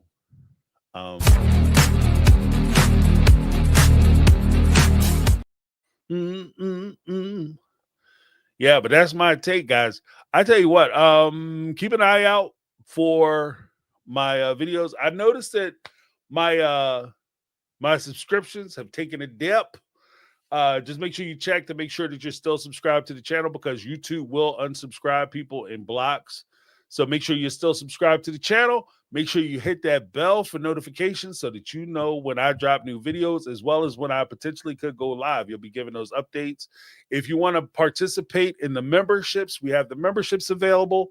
A lot of fun. I've been dropping the Monday morning motivations. I've been dropping those on Monday, which are available to the members. First glance, first blush. And I think I might do some early videos for the members as well. But then we have like by Wednesday, the Monday morning motivations are available for everybody to watch because I want everybody to be able to participate. I said I would do that and I'm doing it. So, just something that as my appreciation and my thank you for joining the community and supporting the channel.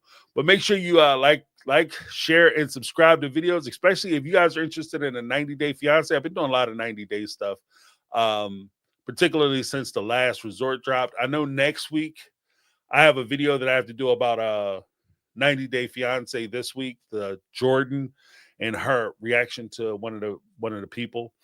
And then next week is going to be a mess, so I'll be doing that, as well as The Last Resort. I'll be doing Love After Lockup. That's still starting up, so we'll be doing that. And of course, I have the videos for Sister Wives still coming out, so make sure you check those out. There you go. Become a member. Click the join button to access the perks. Yep. The perks include like happy faces, got some Christine emojis, Christine, Mary, Janelle emojis. Oh, I gotta upload my Cody and Robyn emojis too. I got some of those. You got some other emojis I gotta put in.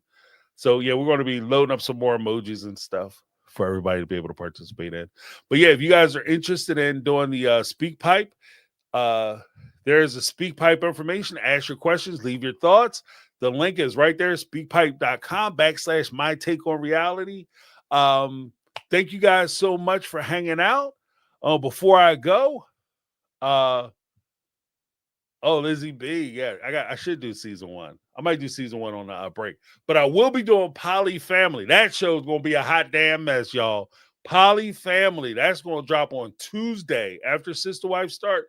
It's coming out that following Tuesday. That show is going to be ridiculous, redonkulous. That joint is going to be cray. Okay. But before I let everybody go, I want to give a huge shout out to the moderators doing some extra lifting tonight. Appreciate you guys. Caramel Cuties, Brittany Not Brittany in the house. And of course, the OG, triple OG, Lizzie B in the house. Thank you guys so much for the mega mods, as well as for you guys keeping it cool in the chat, relatively trying to hold it down for everybody, making it fun, making it exciting.